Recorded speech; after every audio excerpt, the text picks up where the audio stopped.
Does your money seem to vanish faster than Taylor Swift tickets on Ticketek? If so, you've come to the right place. In this video, I'll be sharing some ways that I stopped myself from overspending and all of the tips and strategies and mindset shifts that I use to go from being in debt to being a millionaire. These are tips that I use myself to help me feel like I'm not missing out, but help me build wealth and get better with my money at the same time. So grab a tea or a matcha or a drink of your choice.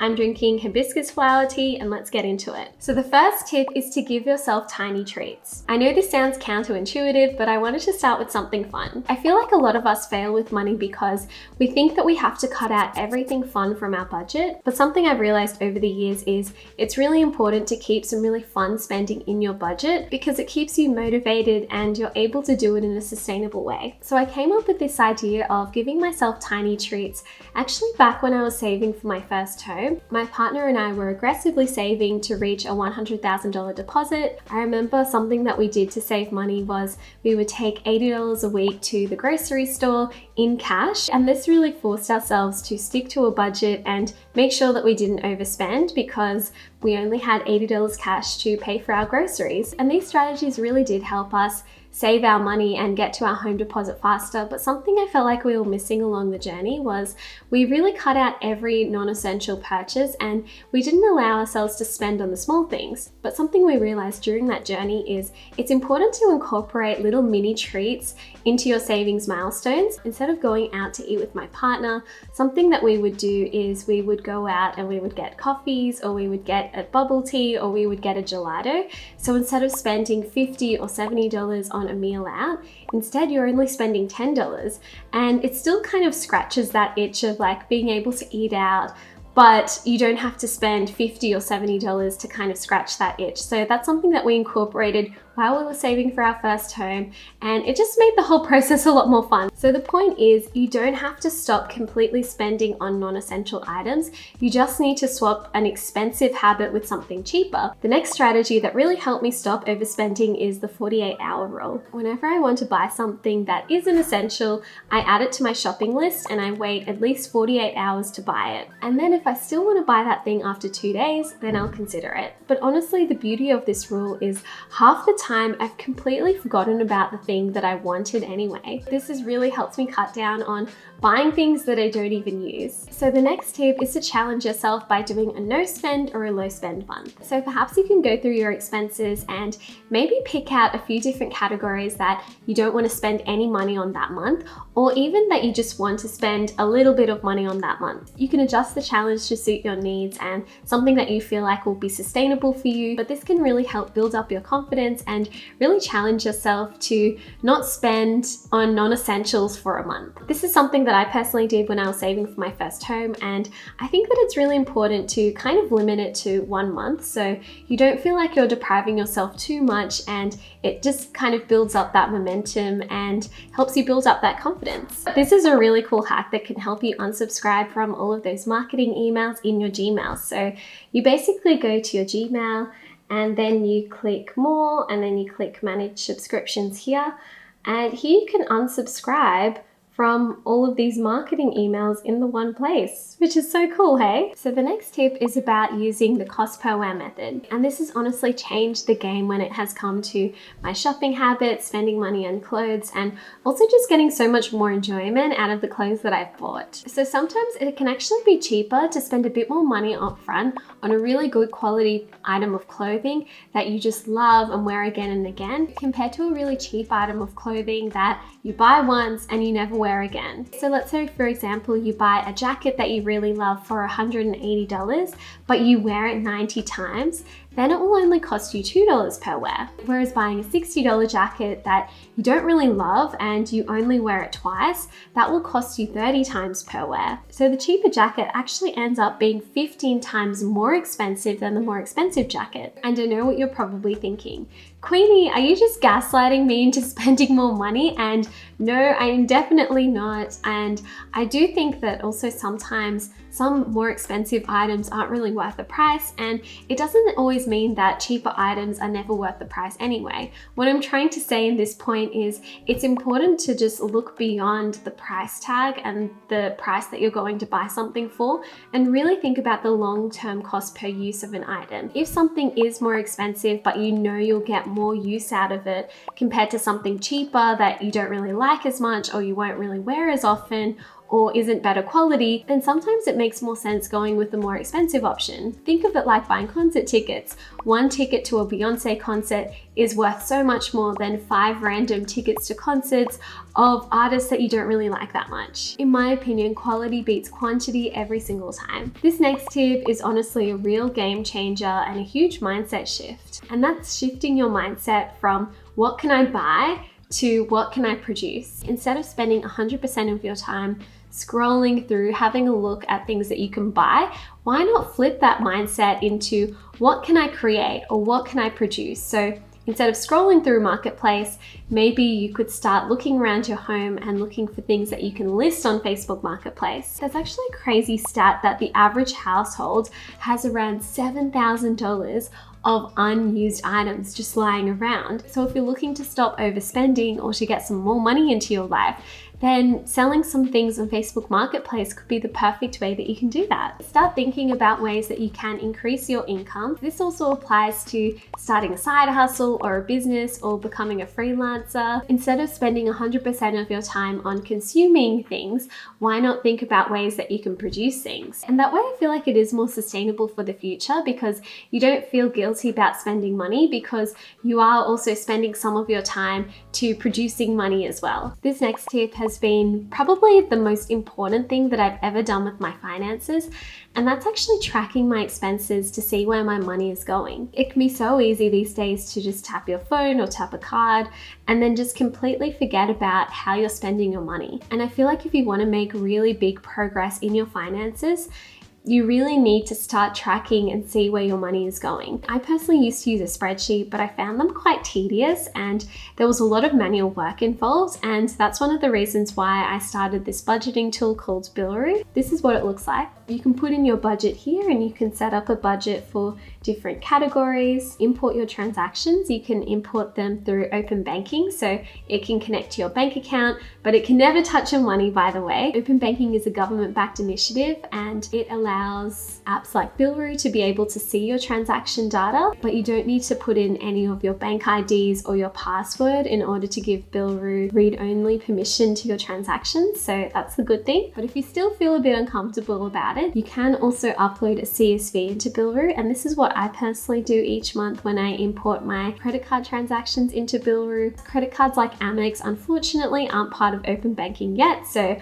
that's what I do. Once I've imported my transactions, Billroo will automatically categorize them, and I can just have a look on the overview page and I can adjust the dates in here. I also have like some quick options here if I want to change the dates, and then once I've adjusted the dates, I can really start to see a breakdown of where my money goes. So let's say, for example, I want to look at how I spent my money in July. I just update the dates here, and here I can scroll down and I can see where all of my money went. I can see that I spent a bit more on my mortgage. That was because that month the mortgage payments were a bit higher, but now they've reduced our mortgage payments. I also spent some money on the wedding and paying off a few suppliers. I also spent a bit more money on clothes because we were traveling that month and I bought a few new pieces for my wardrobe and a bag. We spent money on childcare, travel, eating out. We spent less money on groceries though because we were traveling, so that's a good thing. And yeah, I think it's really easy to be able to see exactly where my money went and really drill down into each of the categories just to make sure all of the spending is correct, which has been really cool. I also love this toggle where I can see if I'm over or under budget by percentage or dollar amounts, and this really helps put things into perspective. And if you would like to try Billroo for yourself, I've got a link in the description below to a 14-day free trial. So the next step is to actually create a budget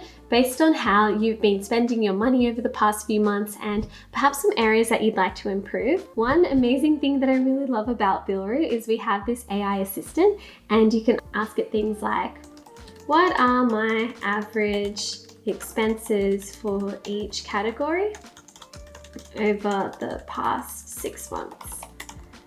And it will go through my transactions and how I've spent my money, and it will actually helped me categorize and see my average expenses for each category over the past few months, which has honestly been such a game changer. And then once I've had a look at how I've spent my money over the past 6 months, then I can start creating a budget. So I just head on to the budget tab, and here I can adjust my budget, maybe even based on how I've been spending my money and how I've been earning my money over the past few months. I can adjust it so it's a bit more realistic. So this next habit has honestly changed my life, and that is using the pay yourself first strategy. Every time I get paid, I automatically move some money into my investments. For me, I personally invest 20% of my pay, and it automatically leaves my bank account and into my investing app and automatically gets invested without me even having to think about it. And the key is to actually do this first before spending money on anything else. One important thing to note though is I already do live below my means, so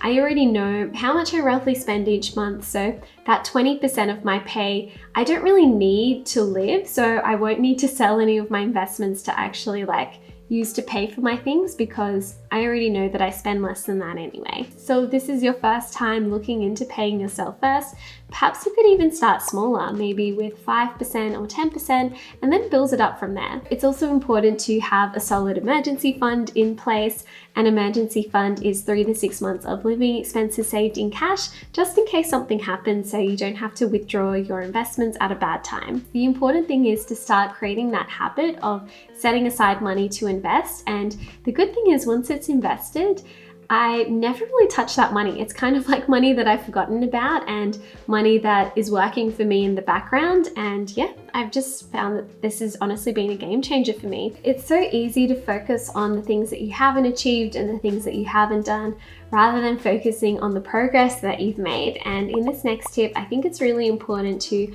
focus on the wins and not the gaps. I was looking through my old YouTube scripts, and I came across this YouTube script where it said that one of my goals was to make $5,000 per month from this YouTube channel. In the video, I said I would be so happy with myself if I made $5,000 a month from my YouTube channel and my side hustle, and honestly, I would be ecstatic. And it's crazy now, looking back at that video 5 years later, I was able to leave my job, and Pablo was also able to leave his job just from the income that we're making from my social media presence. And it's just crazy that I achieved that goal, and then you kind of just move on to the next goal. So I don't know, it's sometimes funny with life that, you know, once you achieve a milestone, you kind of forget about it and you just keep on moving. I'm not sure if it's like the same with you as well, but yeah, I feel like we do need to have a look back on our journey. I'm sure that past you would be so surprised and impressed with all of the things that you've done, and they would be so shook with how rich present you is.